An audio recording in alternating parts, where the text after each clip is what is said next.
Hello, welcome everybody. We are in our second installment here, our second video for this course, and we're going to be looking at this inquiry activity that is entitled Organizing Data. We're going to continue our kind of theme of talking about experiments and labs. Anytime that you have data collected, you want to be able to organize it in a very clear and concise manner so that it is easily interpreted and easily analyzed. If you remember from the last inquiry activity, we talked about experimental data, and we talked about designing an experiment. We talked about different variables, controlled variable, independent variable, dependent variable, and just setting up a good design for your lab, for your experiment, so that you can glean information from it and make it useful. So we're going to continue that and talk a little bit about what do you do with that data? How can you best organize it? In what different formats? Maybe a table or a graph, and how is it best useful? Okay. So scientists rely on data, numbers, quantities that are collected during an experiment to describe nature and uncover relationships. So this is really key here. We're going to be looking at relationships. That's really what we want to find out in many cases is when something increases, what happens to something else? When something decreases, what happens to something else? Okay? The raw data, meaning the measurements, the values, the quantities that you take and record from your lab are useful if you organize them, or I should say when you organize them, because you're going to want to organize them in a particular fashion. By organizing them, we make those relationships a little more clear. Okay? So in this activity and in this video, we're going to talk about two ways that we are going to organize data. And again, the reason is it helps us to analyze that data.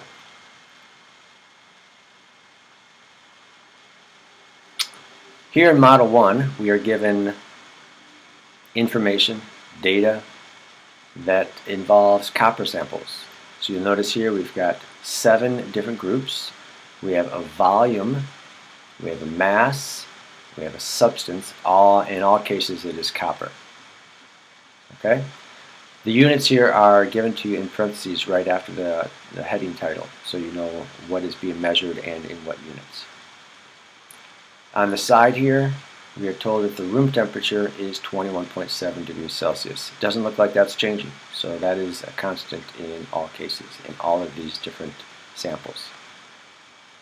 So let's start with the questions. They're going to start pretty basic, and we'll look at the conclusions and observations and the analysis of all of this as we move forward. Number 1 says, what substance were the students working with to obtain the data in Model 1? Well, that should be obvious here. Simple question, simple answer, that would be copper. Number 2, what variables did the students measure to produce the data in Model 1? So your variables are, you've got the volume, you've got the mass in grams, and those two things are measured. Those are the ones that are changing. You'll notice those values are changing. The room temperature was also measured, but it is not changing. It is constant. So volume and mass and temperature. Number 3, briefly describe an experiment that the class might have done on that day that the data in Model 1 was collected. Discuss your answer with your group members to be sure there's consensus. Well, you may not have group members there, but we can talk about it here, and if you do have somebody there that you can discuss it with, you can do that. But basically, you're looking at this and you're saying, okay, well, they are looking at volume and mass and different samples of copper at the same temperature. So in this case, maybe each group was given, these are different groups here, each group was given a different sample of copper, sample of that metal, and they were required then to mass that sample and find the volume of that sample. So they're looking really at what's the relationship between the mass and the volume. So they're looking at volume versus mass. Number 4 says consider the data in Model 1. Again, which variable was the independent variable in the experiment, and why do you think it was the independent variable? So the independent variable, remember, that is the one that you choose to change. You get to change that, and that is up to you. Okay? So probably my guess would be that the instructor gave every group a different sample of copper, and those were different sizes. So probably volume is going to be independent variable. Right? The instructor just grabbed different size samples of copper. Doesn't know what the mass is yet. The instructor didn't mass them before maybe giving them to the groups of students. So in this case, your independent variable would be volume. And then the variable here that is the dependent one, in other words, the one that changes as a result of the volume, would be your mass. So this one, the independent variable volume, that is the one that is determined by you. You're going to grab different sizes of sample, the sample of copper, and then you're going to mass that. Okay, this is something that you do. You would actually, this is your action. This is your action that you do. You mass it, and from these different sizes of copper, you would then determine what the masses are. And these masses are going to be dependent on what the volume is, or the size of the copper. Okay? Two controlled variables. Well, if we look back up here, the controlled variable, one is the type of metal and also the temperature. So those would be your two controls. Okay, type of metal and the temperature. How is the data organized? Well, if we look here, the data is organized in a table. You have headings, you have different columns, and that is allowing you to look very quickly and easily at the information and gather information from it. But in particular, what you need to know, it is in an order by group number: 1, 2, 3, 4, 5, 6, 7. It's not in any particular order when it comes to volume and mass. So the group number is probably just arbitrarily assigned to a group of students. But you'll see the volume goes from 2 to 6 to 10 to 8, 14, back to 4, up to 12. It doesn't look like there's a pattern there. Same thing with mass. So this is organized by group number, which may not be the best way to organize this in order to try to draw some type of conclusion or see some relationship. Okay? Alright, and then it says, is the table in Model 1 organized in a way that helps determine the relationship between independent and dependent variables in the experiment? And I would say no, it's not. The independent variable and the dependent variable are not in any particular order. So the independent variable is not in a particular order.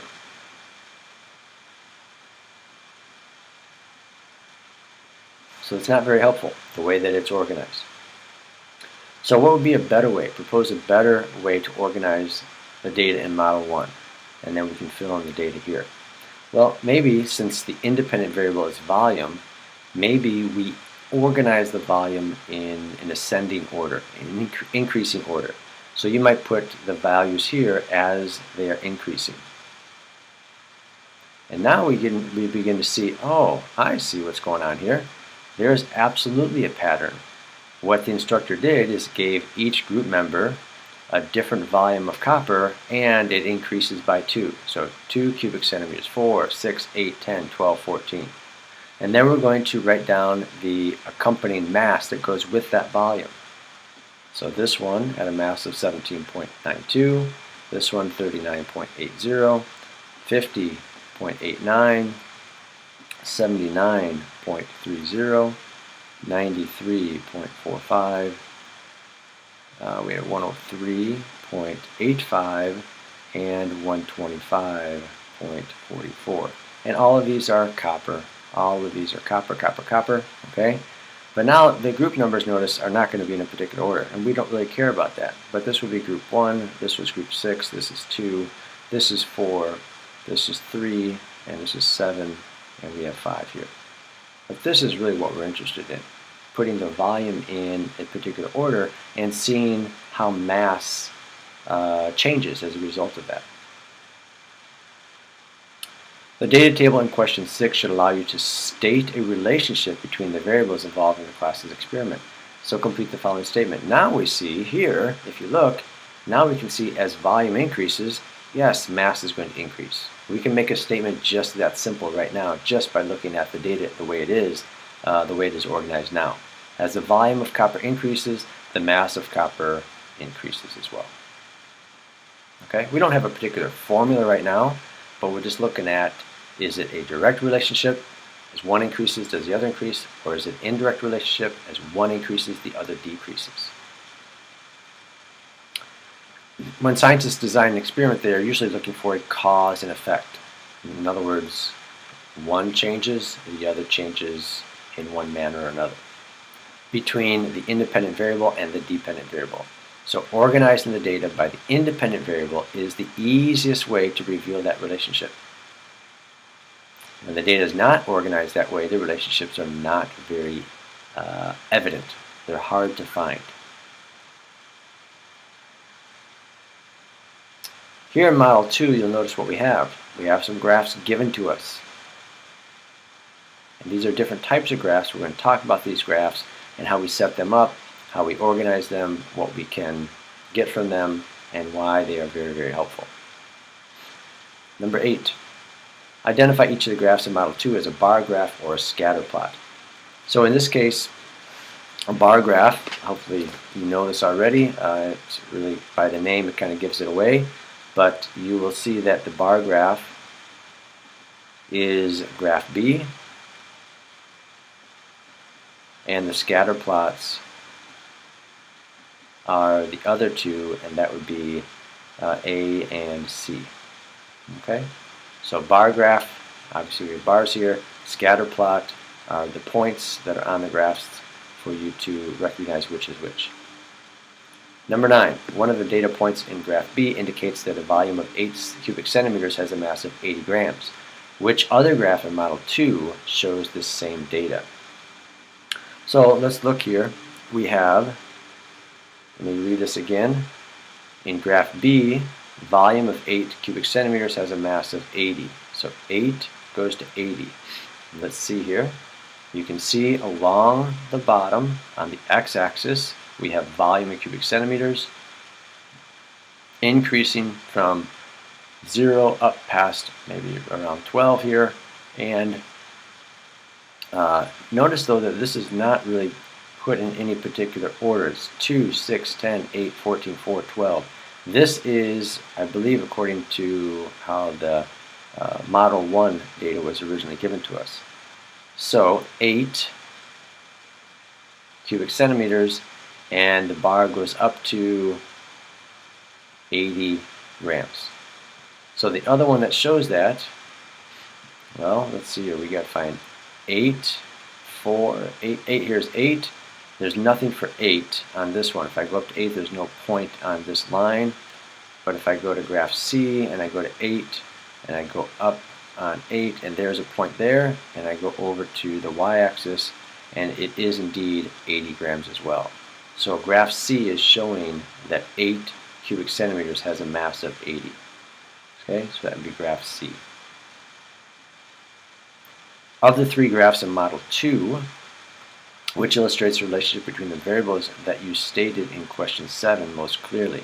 So if we look back at question 7, we're looking at this relationship here. Remember, as the volume of the copper increases, the mass of the copper increases. So we're looking for that relationship. If you just look at the graph itself, hopefully it is very evident. Even though these are increasing, this is group number, and this is mass. So we're not really looking for a relationship between group number and mass, and it doesn't appear to really be an obvious one. It goes up, it goes down, up, down, up. There's not an obvious relationship between group number and mass, and there shouldn't be. Here, this is organized by volume and mass, but it's not in ascending order, meaning the volume is not put in ascending order. So it's hard to see whether there's a relationship between volume and mass. Goes up, goes down, goes up, goes down, goes up. Here, this one is organized such that the volume on the x-axis is put in ascending order, and when we plot the volume with the corresponding mass that goes with it, we see that indeed these values, these points are going up. Not necessarily all on the same line, but the trend, the tendency is an increase in the mass as the volume increases. And you can see that just by kind of eyeballing maybe a line that might fit best to all of these points. If you were to take a straight edge and not necessarily connect all the points, but just draw a line that best represents that trend that is occurring with these values. Now, you draw a straight line maybe where you kind of put half of the points above the line, half below, and you might get a nice straight line that looks maybe not quite like that. It should have gone up a little bit more maybe. But you can see there is an increase. As volume increases, mass increases. This would be your direct relationship between volume and mass. Okay?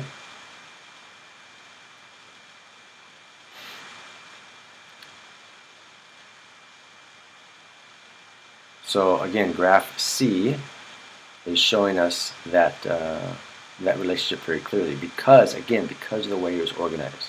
You get to choose how to organize it. So hopefully you'll choose a graph, in this case graph C, that clearly organizes the data so that we can draw some conclusions from it.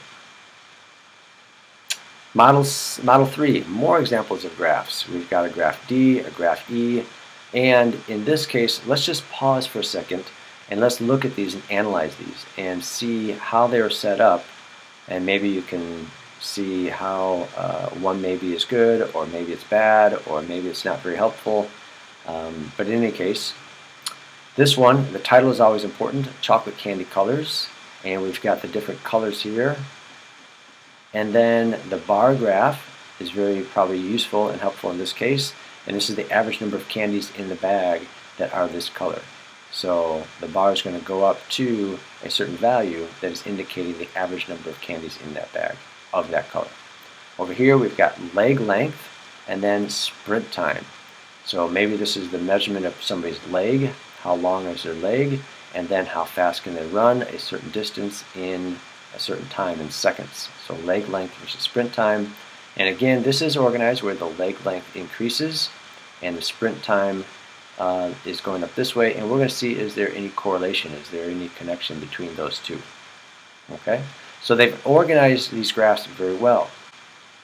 Alright, number 11, identify the independent variable and dependent variable for each of the graphs in Model 3. So let's just identify. So if you're given a graph, you should be able to indicate and quickly determine which is the independent variable and which is the dependent variable. So in this case, you've got in graph D, your colors here,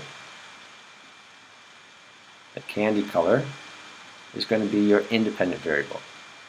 And for the other graph, graph E, that would be the length of the people or the person's leg. Okay? Dependent variable. Well, the dependent variable is the other one. That's along the x-axis. That's one that's changing when you change the independent variable. And in this case, for graph D, that is the number of candies of that color. Okay? Number of that color in the bag. Over here, it is the sprint time along the x-axis.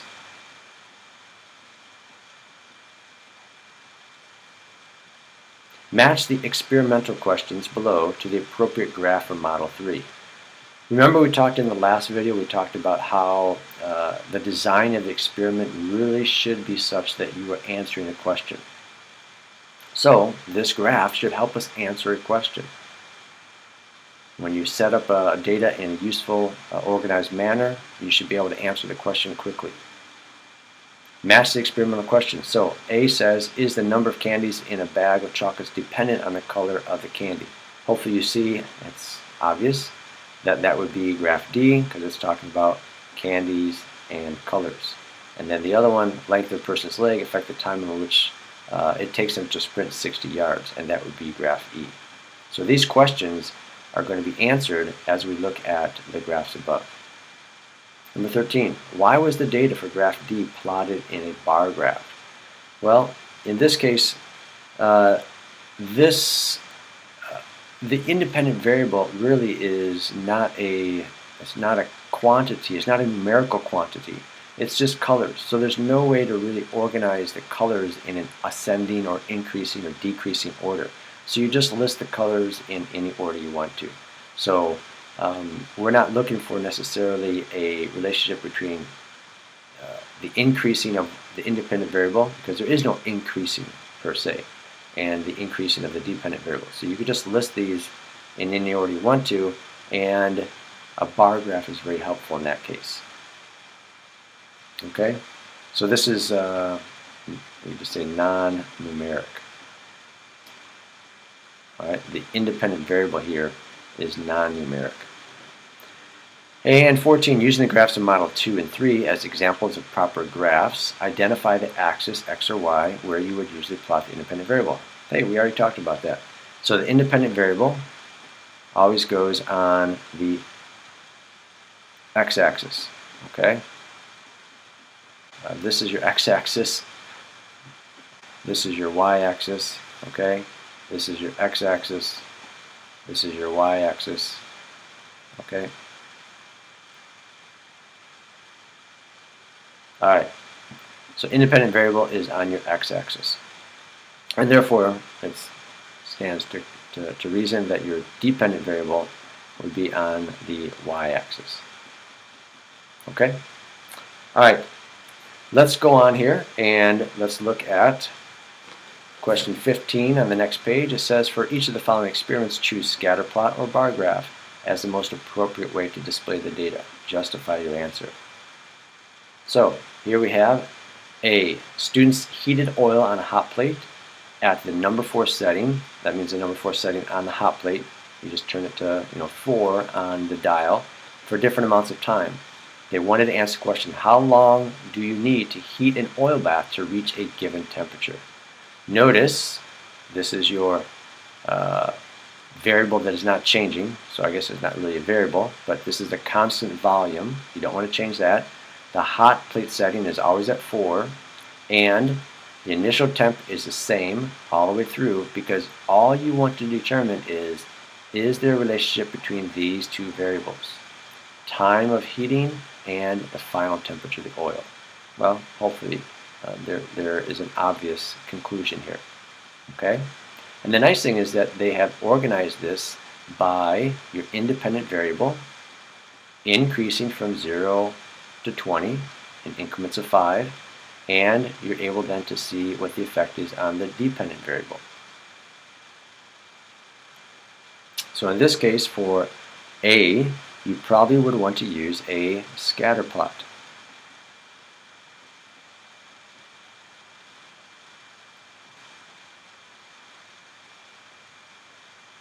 Okay? The other reason is because, the reason you want to use a scatter plot is because you didn't heat this for 2 minutes, or for 8 minutes, or for 13 minutes, but if you do a scatter plot and you draw a trend line, you could estimate what the time of 8 minutes would produce, what temperature that would produce, okay, just by looking at what's called the trend line. So you don't need to do every single possible time, you just do a selection of time, in this case 0, 5, 10, 15, 20, and then when you draw your trend line, again, you're not connecting, it's not connecting the points. If you look up here, you don't connect the dots when you draw a trend line. You don't do this. All right? You draw a trend line, and this is really not much of a correlation here, but you draw a trend line that best represents the trend that you observe in this situation. These two here are way off of the trend line tendency, but in any case, You could then, even though you didn't collect 90, a person at a leg length of 90, you could estimate what would be their sprint time if somebody has a leg length of 90. That's the power of a trend line. So this would be using a scatter plot, and it helps you to estimate the temperatures of times that were not recorded. B, let's look at B. In this case, you've got students measure the height of each person in class. They wanted to answer the question, what is the most common height among 10th grade students? So, under 4 foot, 1. Between 4'1" and 4'6", 3. Between 4'7" and 5, 5. Between 5'1" and 5'6", you got 9 students. Between 5'7" and 6 foot, you got 3. And over 6, you've got 1. This would best be a bar graph. Okay? Because you've got groups here, you got categories. Category 1, and you put a bar that goes up 1 unit. Category number 2, etc., etc. Okay? C, it says we've got different types of salmon and the average weight of those. Again, you'll notice here that your independent variable is non-numeric, so you're going to want to use a bar graph in order to organize this. Okay? The bar graphs are equally as powerful as a scatter plot, because you could quickly and easily, by comparing the heights of the bars, see which of these salmon species has the highest average weight. Okay? You don't have to look through all these numbers and scan. You can just easily pick it out because it's easy to visualize. D, we have here the National Oceanic and Atmospheric Administration measured the pressure of the atmosphere at various altitudes. So you've got altitude, atmospheric pressure, altitude, atmospheric pressure. This just continues, by the way. This column then continues right here. Okay? And you'll notice that the altitude would be your independent variable, and it is increasing as we move down that column. And then the atmospheric pressure would be your dependent variable, and it is changing as the independent variable is altered. It's going down quite dramatically. Okay? This one would best be graphed using a scatter plot. And you would put the altitude on your x-axis, increasing, and then your y-axis, you would plot the points here, because on your y-axis you would have the pressure. Okay? And you'd be able to see the trend. You'd be able to see that as altitude increases, the pressure is going to go down. So it's going to be a indirect relationship. One goes up, as the altitude goes up, the pressure is going to go down, and your graph is going to look like this. Your trend line, I should say, is going to look like that. You're going to have points that trend or tend to decrease as the altitude is increasing. Number 16, choose one of the data sets in question 15 that you selected as appropriate for a scatter plot and graph it here. So, in order to do that, again, you can choose whatever you want. I'm not going to do that, but I'm just going to make a few comments.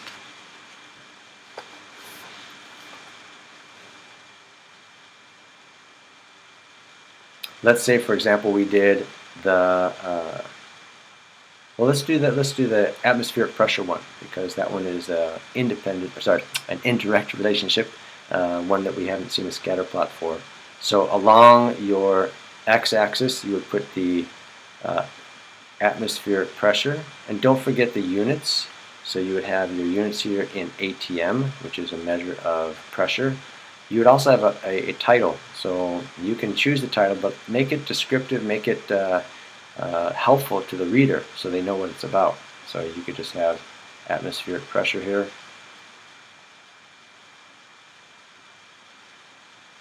You could say, altitude versus atmospheric pressure, something like that.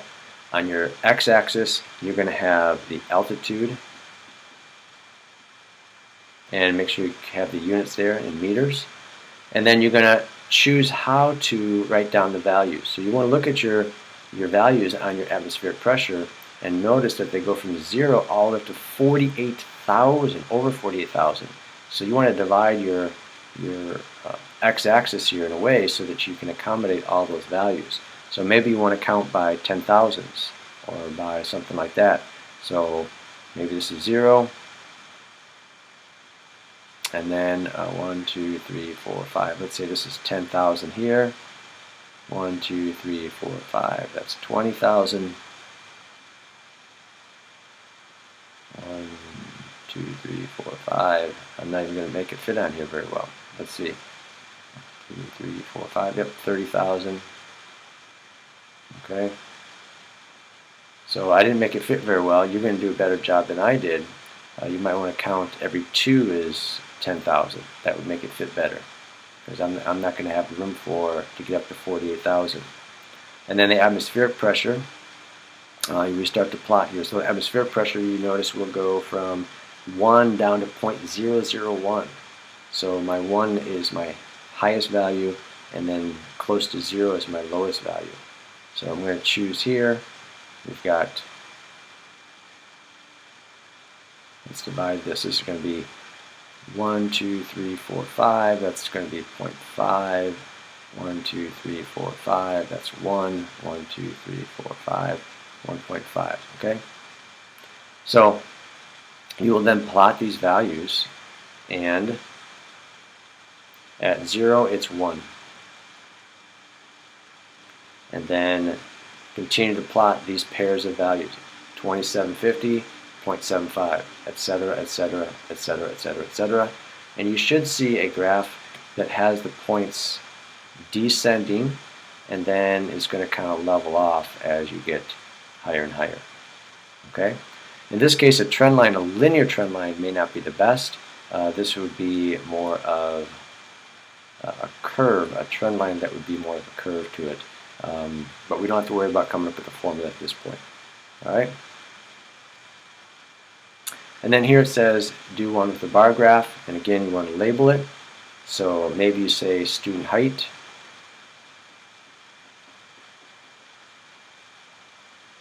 and you're going to put your different categories down here.